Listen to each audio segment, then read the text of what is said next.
And speaking of getting it right, there are a few examples, and in fact, wonderful examples of people who have managed to get some of it right.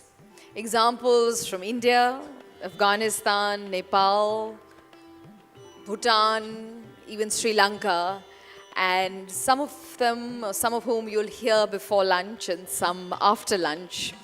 And these are stories and case studies, if you can call them, experiences that we can all learn from and truly be inspired by as well. So we start our first sharing, if you can call it that, our first experience with Sarmoli, a small Himalayan village in Uttarakhand's Munsiari Tehsil. Here lives a community which has really taken matters into their own hands by creating additional livelihoods, empowering women, and checking rural migration as well. And representing Sarmoli will be the Sarpanch herself of the Sarmoli Jayanti Van Panchayat. She's a mountaineer and a jury member of the Indian Responsible Tourism Awards as well. Ladies and gentlemen, please welcome Malika Virdi.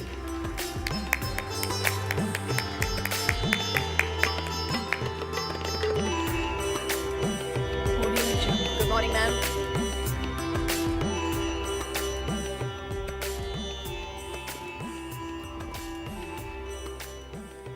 Can we do something about that light? Thank you. Good morning, everybody. It's been a pleasure to be here and to listen to a lot of eminent people with a lot of experience, people sitting in the driving seat.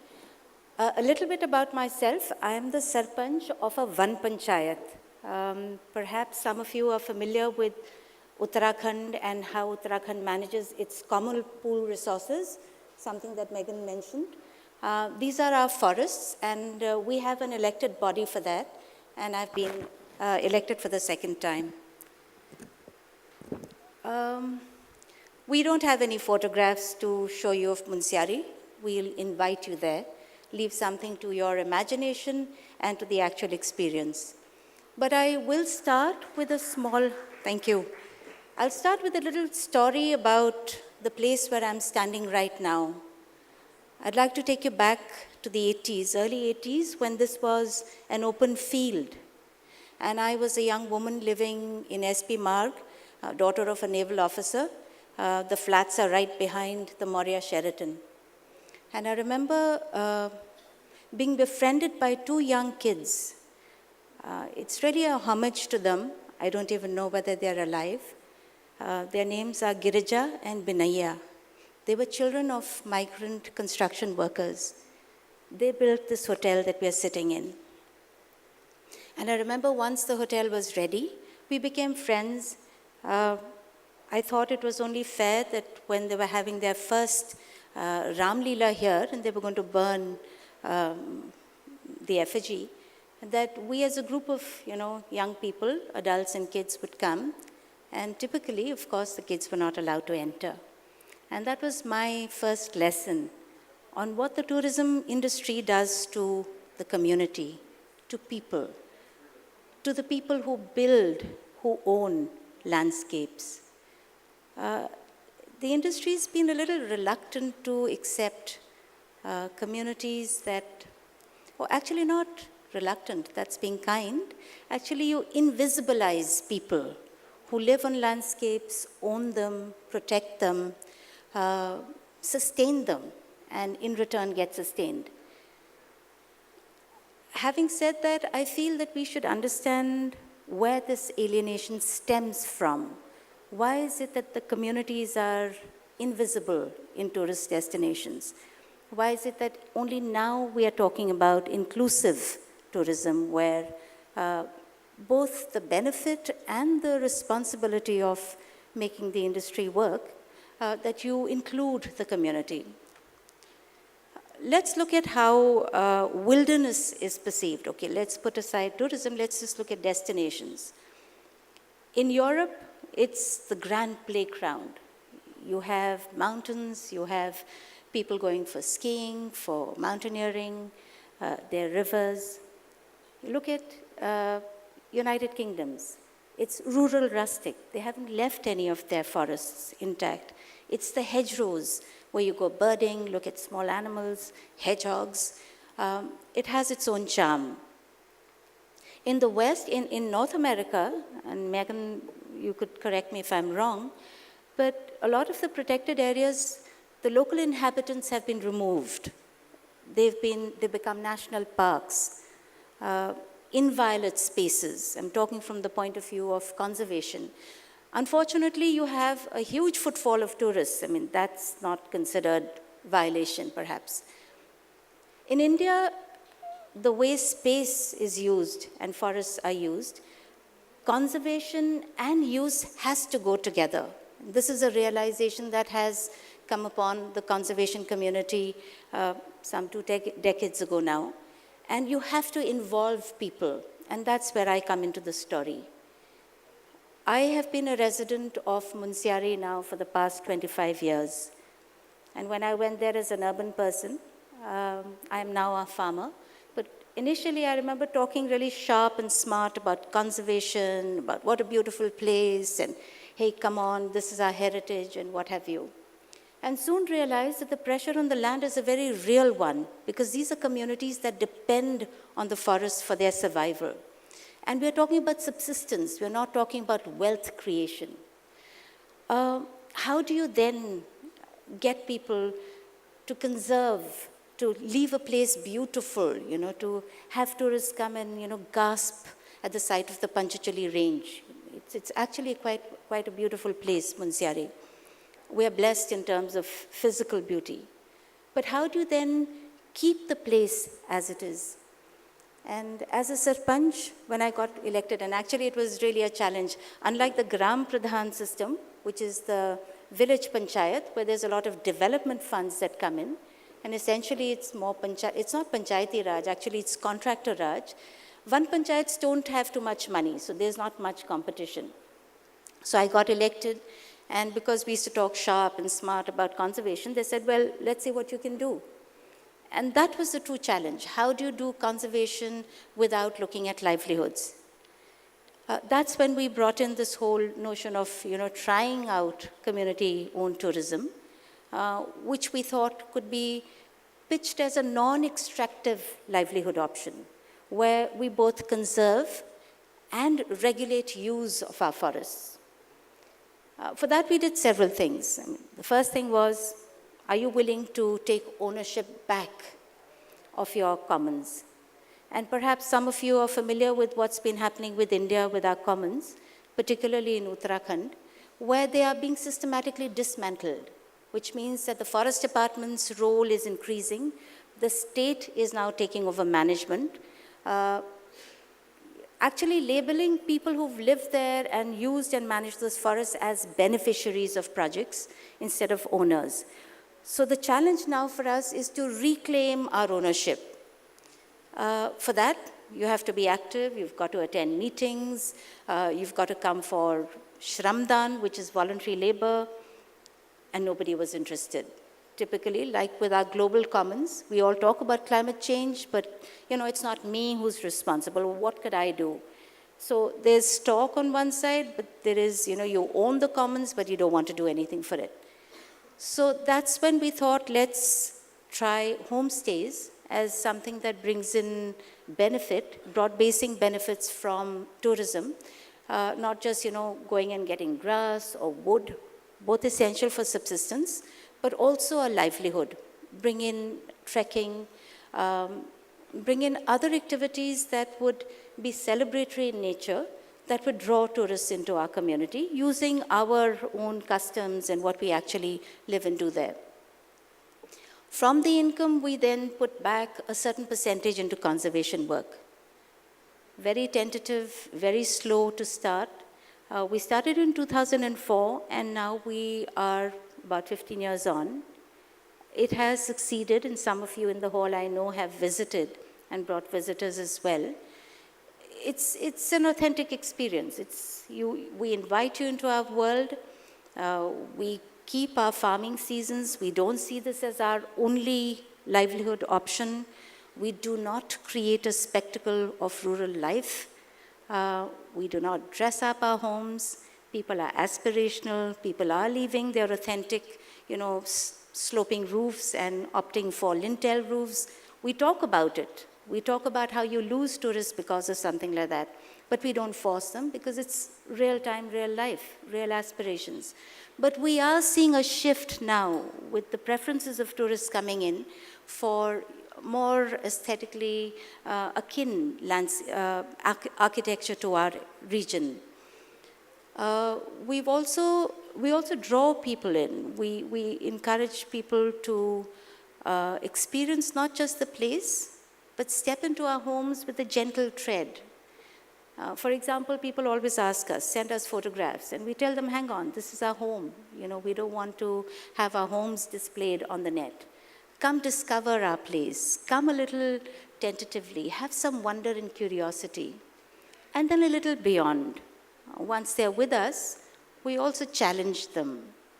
Because unfortunately, what's happening in a rural region, you all know what's happening with farming in India. And the story in Uttarakhand is no different. It's a depressed rural economy. We were talking last evening about Pahari men, and a lot of people were saying, oh, Pahari men are lazy. They sit and drink, play carom, play cards. It's the women who work. But what would you do in a depressed economy as a young man? You would use 18-pound, what we call a gun, to break stone. Or you could be a dukandar, which is a small shopkeeper. Your horizons are foreclosed on you, and there is a lot of out-migration.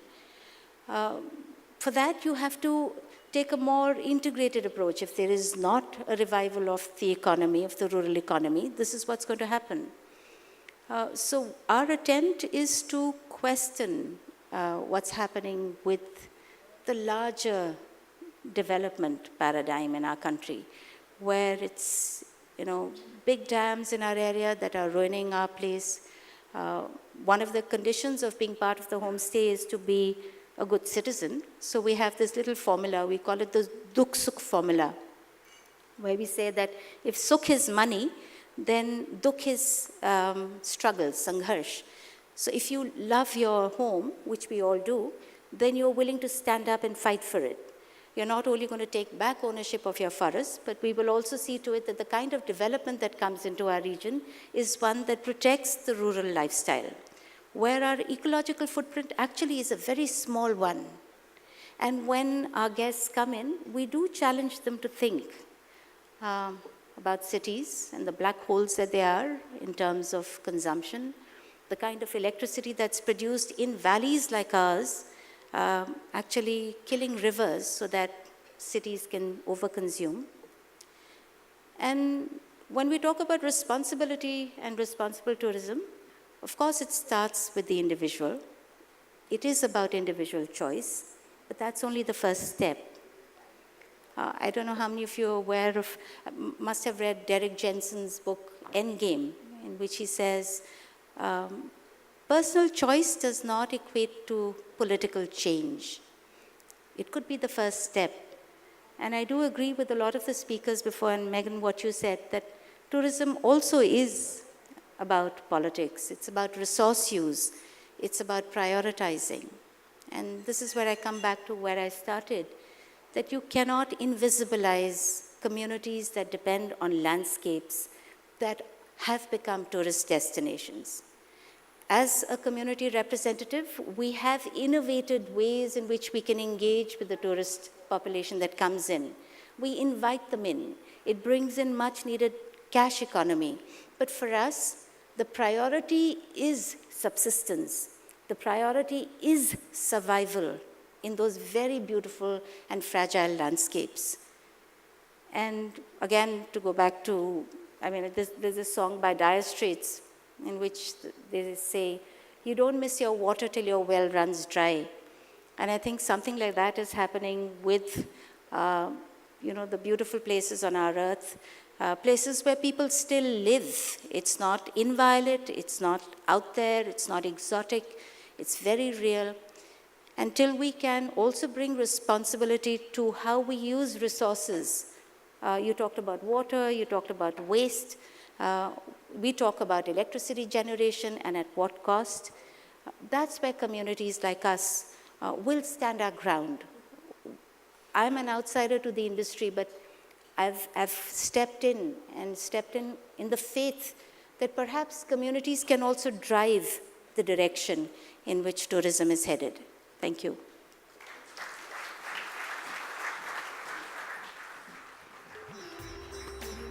What a powerful story. Thank you, Ms. Virdi, for sharing it with us. Well, next we have a success story all the way from Afghanistan. The Bamiyan Ecotourism Program by the Aga Khan Development Network.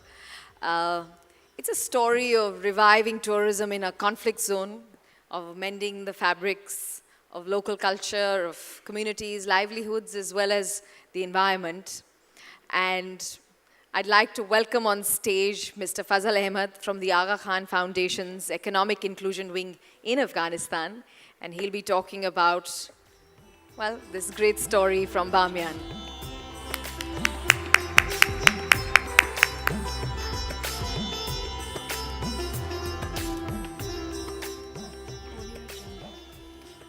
Good morning, ladies and gentlemen, and thank you very much from Outlook Group that provided us a chance to present our case study here in this forum and to discuss what kind of experience we have in terms of tourism development in a kind of conflict zone. Many of you have heard about Afghanistan. When the first thing you hear about Afghanistan is all about conflict, violence, and conflict. So here, I would like to present this case study and also give you a kind of message that, so that's one side of the coin, and the other side is like we have normal life there, and we have development there is all happening. So the case study is basically about tourism in a small province of Afghanistan.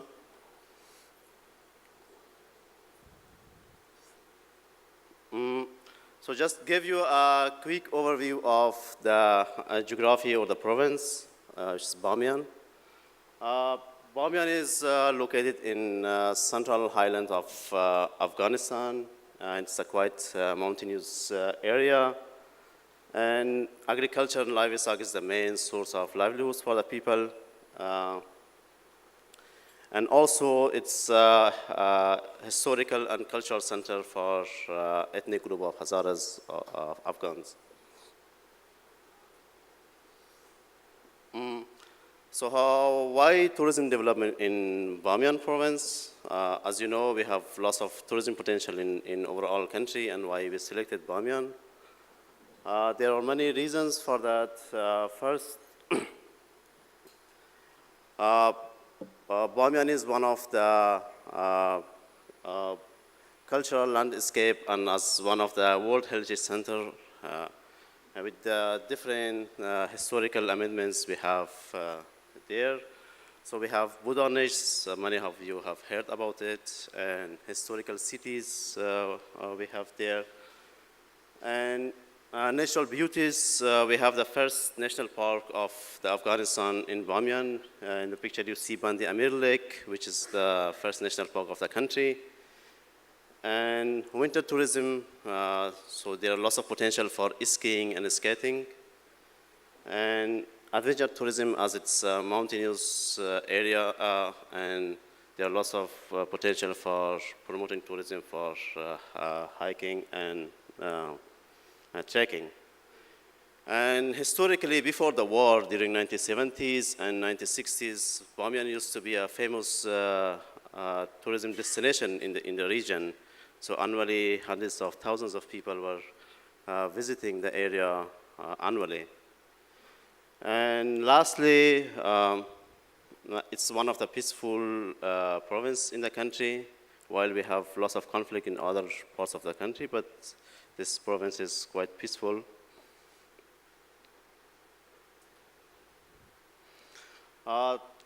Just a quick overview about the project.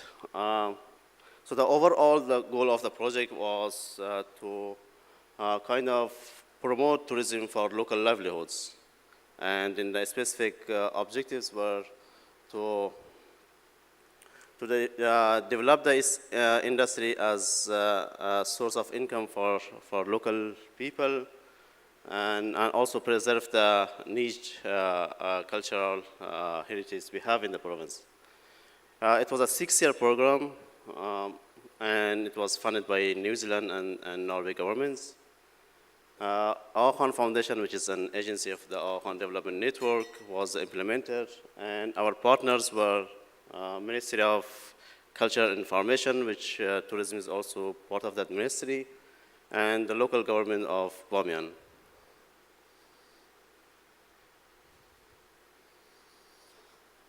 So we had different components and interventions under this project. The first one was in terms of capacity building.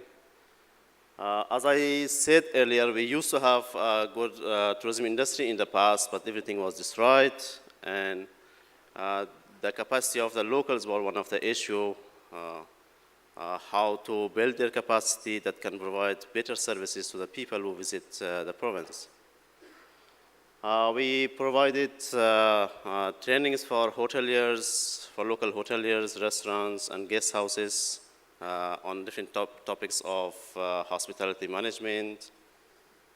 And we also trained local youth as local tour guides in terms of hiking and skiing. And also we provided trainings and exposure visits to local government officials to visit different areas and how in other countries the government and private sector work together.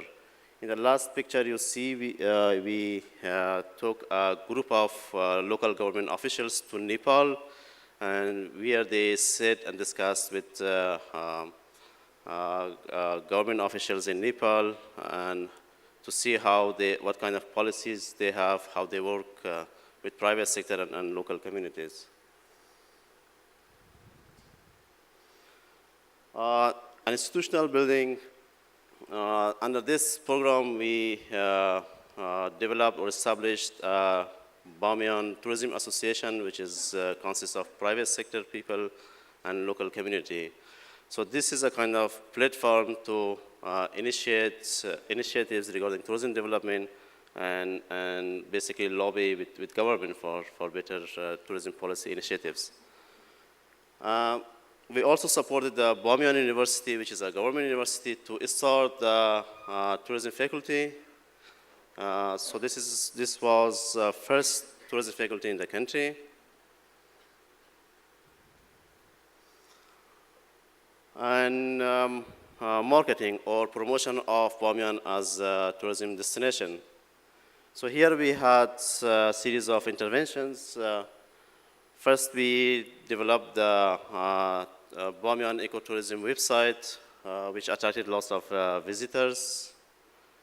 And we published the ISKI guidebook, and published Bamiyan photo booklet, which talks about different tourism destinations or attraction sites of the province. And there is a copy outside. If you're interested, you can look at that. And we also facilitated national and international media journalists to come to the province and publish and write about tourism destinations in the province. Component 4 was more about cultural promotion. We started a couple of festivals there. The first one was Nowruz Festival, which is New Year festival. It starts in the month of March. And Silk Road Festival, because Bamiyan used to be one of the destinations in the past for Silk Road. And so we, as I said, when we had a good tourism industry in the past, the only visitors were coming to Bamiyan, it was in summer season. And the idea was how to make it a diverse product for the tourism in order to attract more people to visit Bamiyan. And there was opportunities because we have lots of snow there. And for the first time, we started skiing as one of the tourism product for the province. Then we organized a couple of tourism challenges with participation of local and international skiers, and also we trained locals how to ski. Lastly, there was cycling events that promoting as one of other products for tourism, which was by the name of Tour de Bamiyan. And last part of the company of the project was cultural and environmental protection. So here we had different kind of interventions and an awareness with local communities and other institutions. So we trained 20 community councils who are living near to the cultural sites, cultural and historical sites, on preservation of tourism and the role of the tourism on livelihoods of local people. Because once they acknowledge and recognize this, the importance, they will contribute a lot in terms of preservation and protection. Teachers and children of 17 schools, they received trainings and awareness again on importance of tourism and cultural preservation. And there was lots of performances to different areas to explain to the people how important is the tourism. And we also published a textbook for school children on topics of cultural preservation and tourism. So after 8 years of implementing this project, the key results we achieved was there was a remarkable increase in terms of people visiting Bamiyan, and there was a decline in terms of international tourists because of insecurity, which was started after 2012. But the local visitors or the local tourists, they are increasing. As you see the numbers here, it's more than 6 times.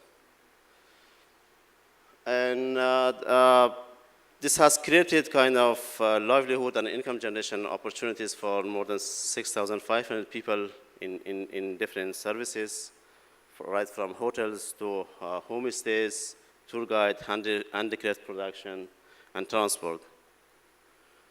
We also attracted a total investment of $11 million in the province from private sector.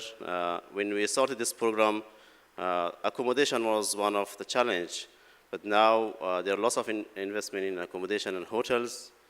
Recently, a 5-star hotel was constructed by a private sector company in Bamiyan.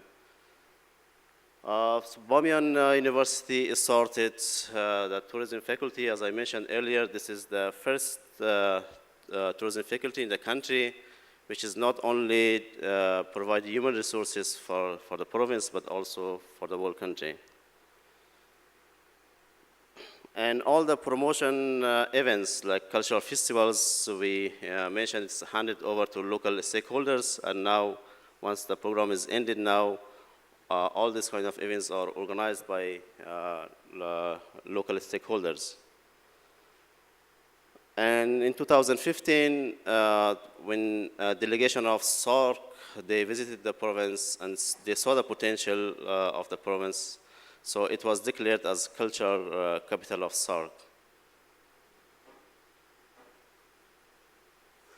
So here, there are still some challenges for the industry.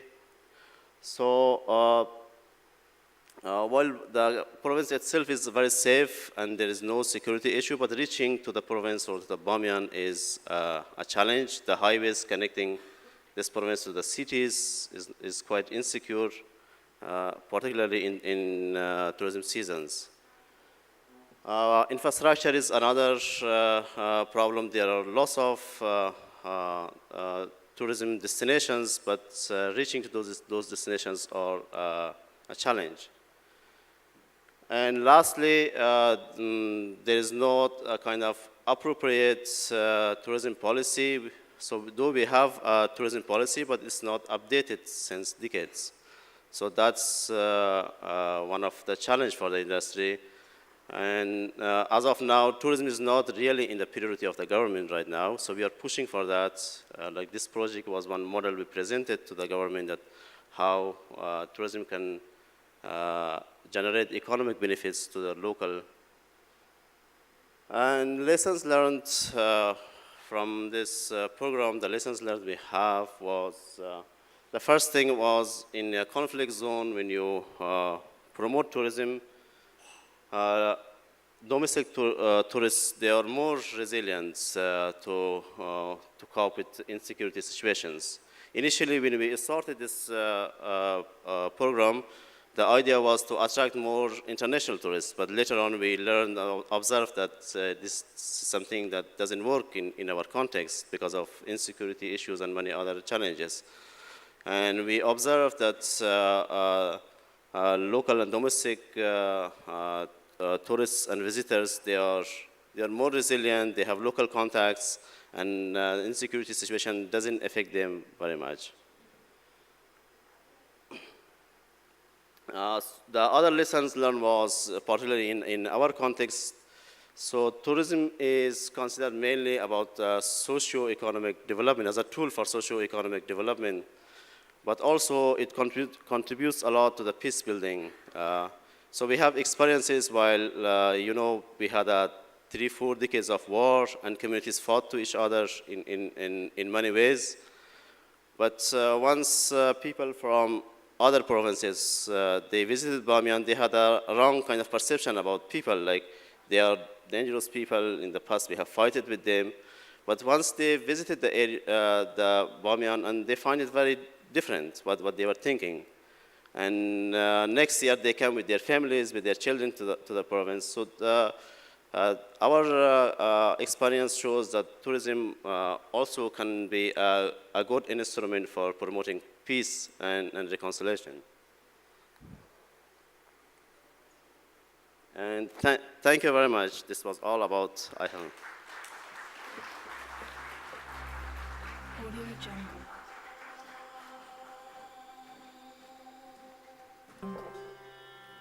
Thank you so much, Mr. Ahmed. We wish you and the people of Bamiyan all the very best. Well, from Afghanistan, we move to Nepal. We've got a short case study presentation by Raj, that's how he likes to call himself. He's the founder and director of Social Tours Nepal, and he'll be speaking on implementing responsible models in the fragile ecosystem of the Himalayas. Ladies and gentlemen, please put your hands together for Raj.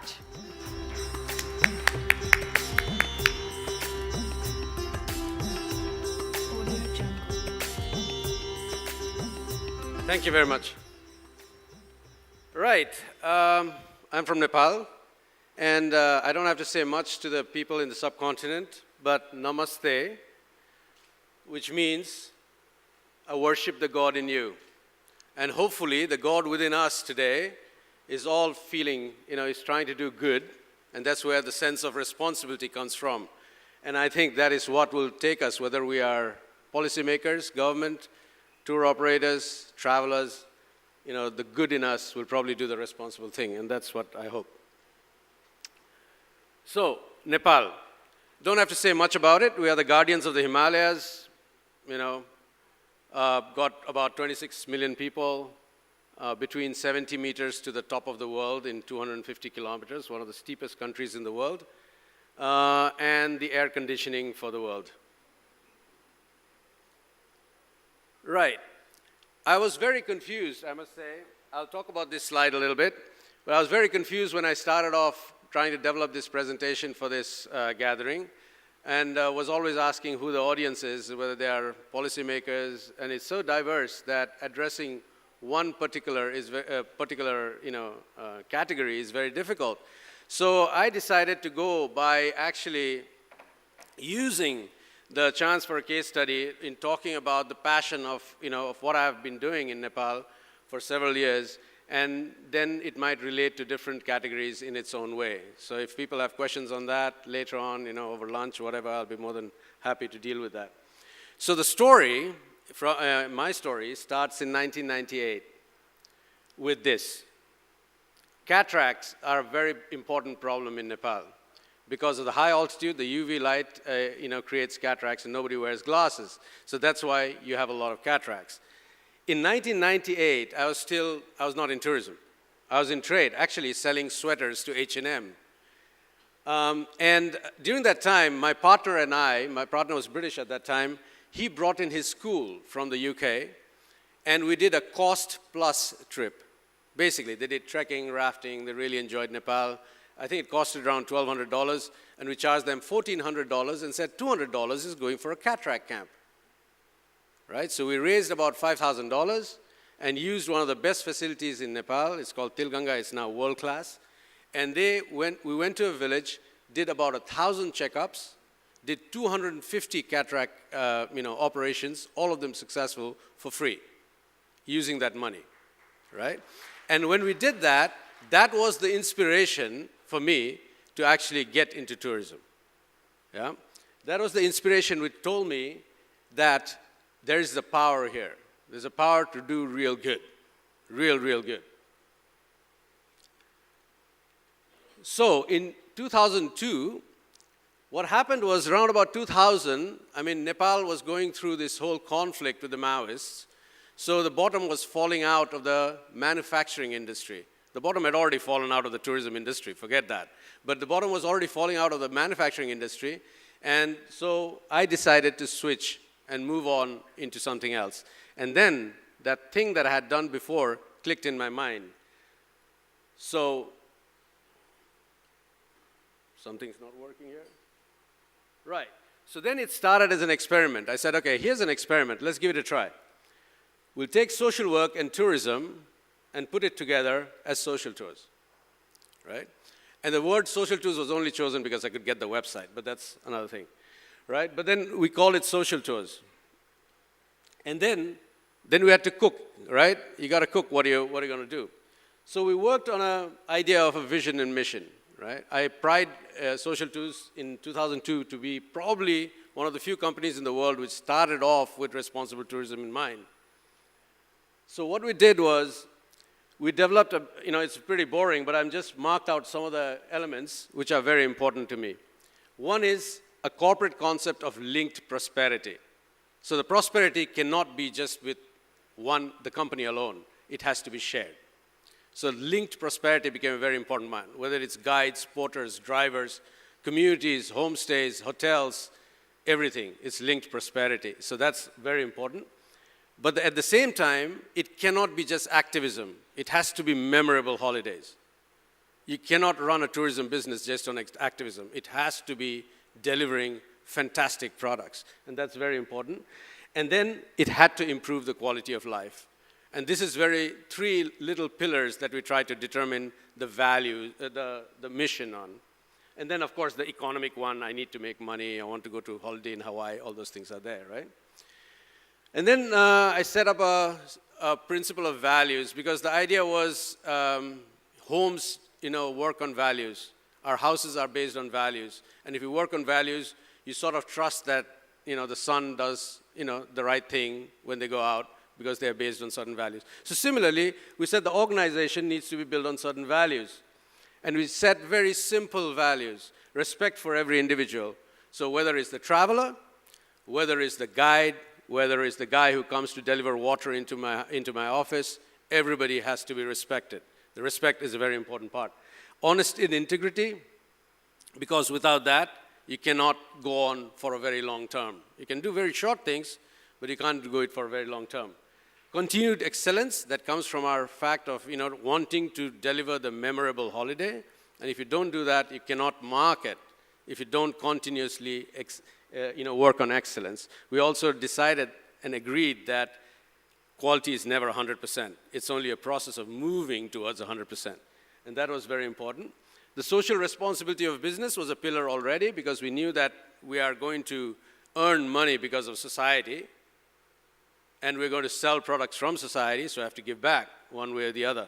It was very simple. And then, of course, money is not the only goal. Actually, I always say this, and I had a huge fight with my accountant because I had money is not the goal. And he said, you can't say that. So I said, okay, money is not the only goal. Right? So he said, all right, it's okay. I'll accept that. And then, of course, the importance of environmental conservation, because without that, a lot many times we don't have tourism. It's very important that we conserve that. So those were the pillars, and we just worked on that. And then the rest of it was all just focusing on that, nothing else. It's a dog-headed focus on just those values. So the responsible tourism with the three pillars of just being environmentally sustainable, culturally sustainable, and trying to contribute into the local economy, the missions that we had, and the values that we had. And the rest of it is what I'm trying to preach today to everybody in this room, is just practice, practice, and practice. Nothing else, right? And now I'll talk a little bit about what we practice. On the environment side, we tried to set out some ground rules. We tried to set up ground rules for travelers. So we said, when you're trekking up in the mountains, don't litter. Back in the time in Nepal, there was a lot of problems with energy usage, so people were not allowed to shower. They had to take their own water bottles. They still have to take their own water bottles. So all of those ground rules we set out for tourism. So best practices, if you like, for travel. And then, of course, recycling. I mean, if anybody takes my card today, it is actually a small little cycle within our own company. We use paper, obviously, for printing, for accounting, for some stuff. Then when we finish it, double-sided use, we dump it in a tray. It goes to a recycling plant, comes back as visiting cards. Right? So it's an own little cycle. So it's practice. Again, if you want to really go deep, you can practice. And then zero plastic. We just try to make our office zero plastic, especially the non-recyclable plastics. So that became very important. So these are just some of the examples. I can go on and on and on and on about the different practices that we do, but I'll just hit on some of the important ones. And then on the cultural side, because we said we wanted to be culturally sensitive, we wanted to work in a different way.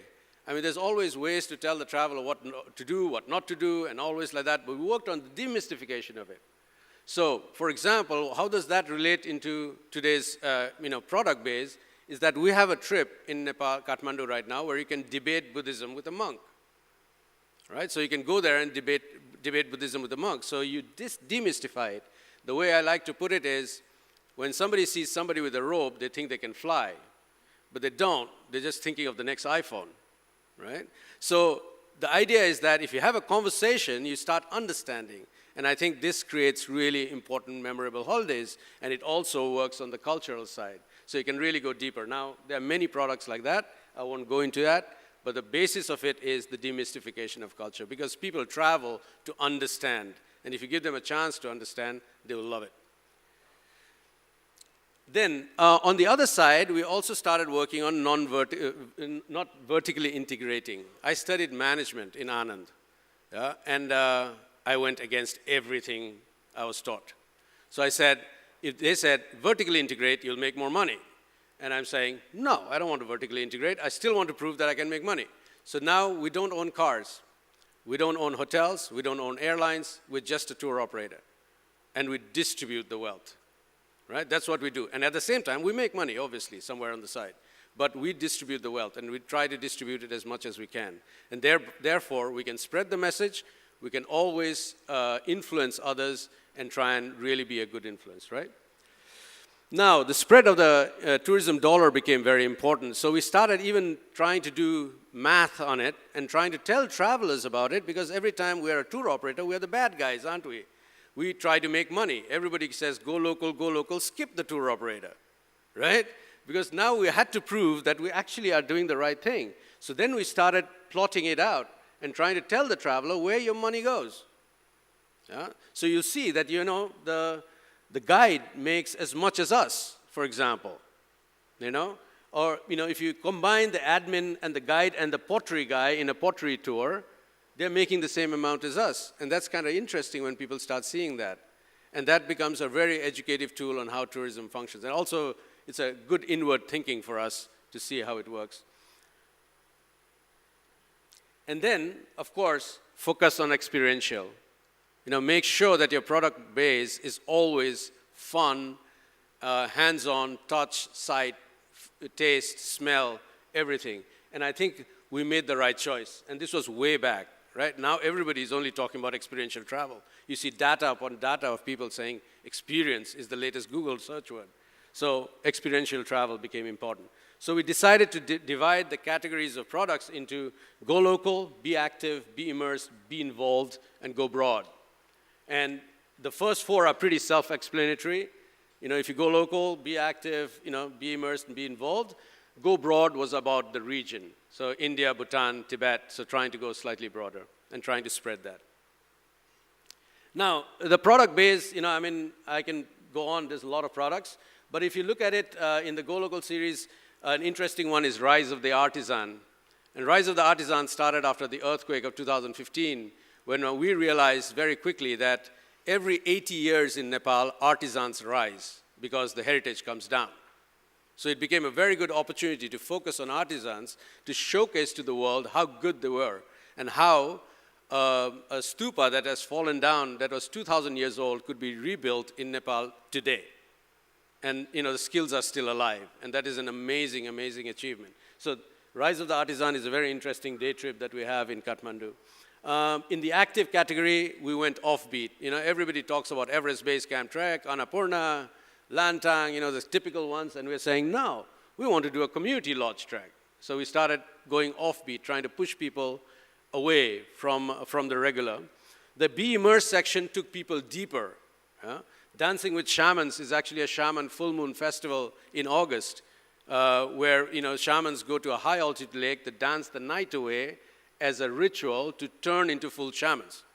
So that became like a really immersive journey into learning about shamanism. Interesting story, if people didn't know, the gibberish that shamans say when they're chanting is actually a journey, a spiritual journey. And we're now trying to find out if these actual locations can be plotted and we can do the journey, the gibberish that they're talking about, right? And this is quite interesting. And then, of course, Ropai, the Festival of Light, a focus on food. We're just diversifying the tourism pie because, typically, and, we heard talk about, 6 monuments, being people going to, is because the pie is so small and every tour operator is trying to go into that pie. Then who's going to make money? Nobody's going to make money. You expand the pie, then everybody has a little cut, right? So we did that. Then, of course, the social responsibility of business comes in. This is benefiting the community. This is the Kathmandu Kora Cycling Challenge that we conduct every year since 2011. And until now, every year we have about 3,000 riders riding 50 kilometers, 75, and 100 kilometers around Kathmandu for charity. On that one day in August, we cycle twice around the world. And for every cyclist, raises some money for charity. Until now, until 2017, we've done up to $55,000. And that goes into the community.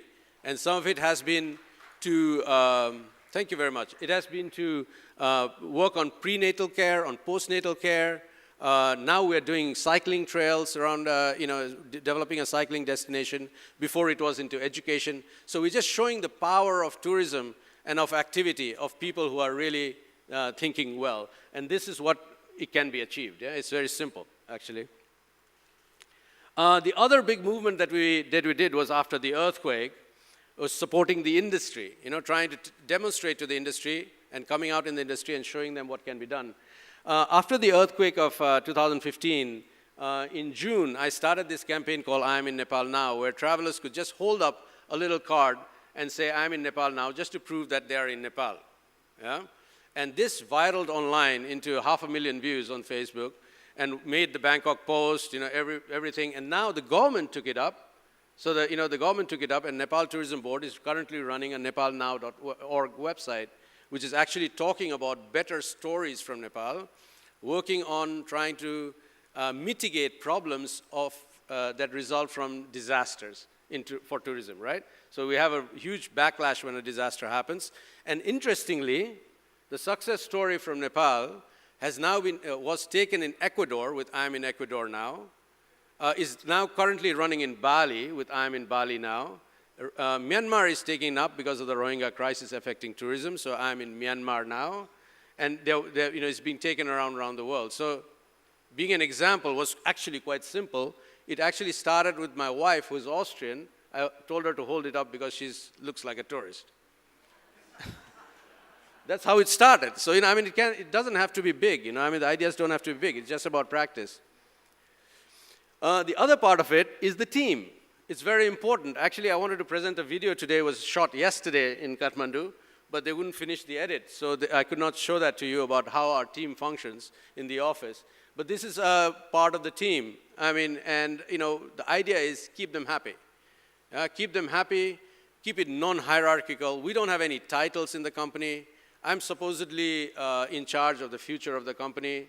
The finance guy calls himself the number man. The IT guy calls himself Spider-Man. They just do whatever they want with their titles. It doesn't really matter what is in a title anyways. What roles we play is very important. That keeps us all equal and makes it very lively and dynamic. And that is very important. And I think that part of it is a very important message that I wanted to give as well. And then, of course, along with that, if you have a lot of passion and you keep on doing things and practice, a little bit of recognition does come along. And for that, of course, in 2006, we started getting the RT Award nominations in the UK. For about 4 or 5 years, we got the nomination, sometimes shortlisted, sometimes not, but never won it, mostly because we couldn't be bothered to write reports very well. And so we never actually reached anywhere with that. But we did get nominated. Harold is here, he's going to speak next, and Jennifer is here as well. We collaborated in 2009 to do the first ever RT audit.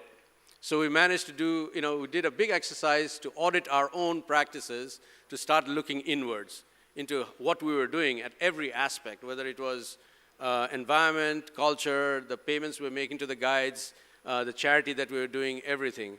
And that was a very interesting exercise, I must say. And then in 2015, we became the first travel tour operator in Asia to get the Travel Life certification. I was mildly, amused, actually, because I'm not much of a certification person. But when we did it, I didn't realize we were the first in Asia.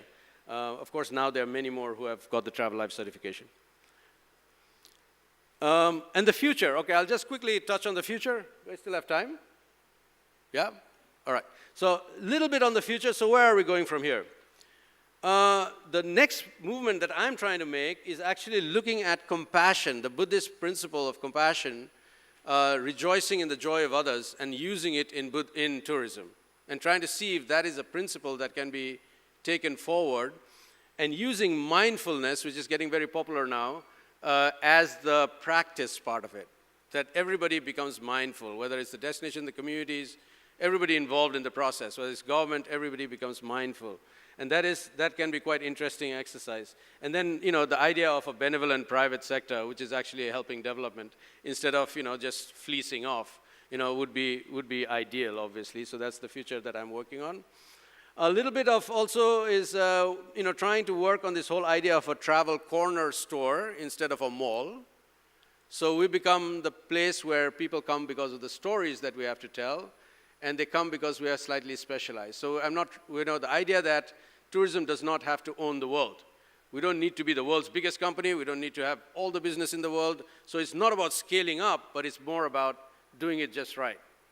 And of course, you need to make money, but then, if you just keep on scaling, it gets scary after a while. So you don't want to do that. So being the corner store, and I think that is a bit of a boutique sort of concept, which is quite fun. And then keeping it dynamic and fun, which is always difficult when you're a company 15 years old. Things start to get a bit stale, so you need to keep on reinventing stuff and keeping on new things, so that's the future. And of course, spreading the practice, which is what I'm doing here, which I do when I consult, and when I do consultancy works, that's what we're trying to do, spread the word, so that more and more people start doing it. Then we reach critical mass, then hopefully the world becomes responsible, right? So the critical mass is the aim out there. And there's also another future. This is actually Norway. And in the whole game of spreading the word, I'm also working in Norway right now trying to develop a product which is actually looking at how a country that was only about pillage and plunder, yeah, in small little boats, turned into one of the most livable countries in the world. Was it only oil? Was it the people? Was it practices? Was it policy? All these things coming together in a tourism product. Why does Norway have the policy of a right to travel anywhere? You can pitch a tent anywhere in Norway. You know, they don't have any restrictions. It's a very interesting thing. And I think a lot of travelers would be very interested to know that. So we're working on things like that in Norway with the company that I'm also associated with. It's called Ethical Travel Portal. And it is working, again, in terms of trying to spread in many countries, right? In many, many different countries. And we're working with very interesting projects. To name a few, I think Ukraine, we're working with women who are making statues out of cheese. It's quite interesting, and to try and understand why they do that and how to preserve that and all that stuff. It's very interesting. In China, we actually go into Tibetan villages off Chengdu, which is the only places where you can actually see Tibetan culture in real life. You can't see that in Tibet. So it's quite interesting to do that as well. And so there are many, many little examples from here that is quite interesting in the future. So the tagline that we made for the company right at the start, when I started off, was be inspired. So that's what we wanted to get people to do, is to be inspired. In travel, as a company, as people who are trying to spread the news, be inspired. So that's it with my presentation. That's me down there. I'm a bit pompous with my Twitter handle, but yeah, the company is just social to us. Thank you very much.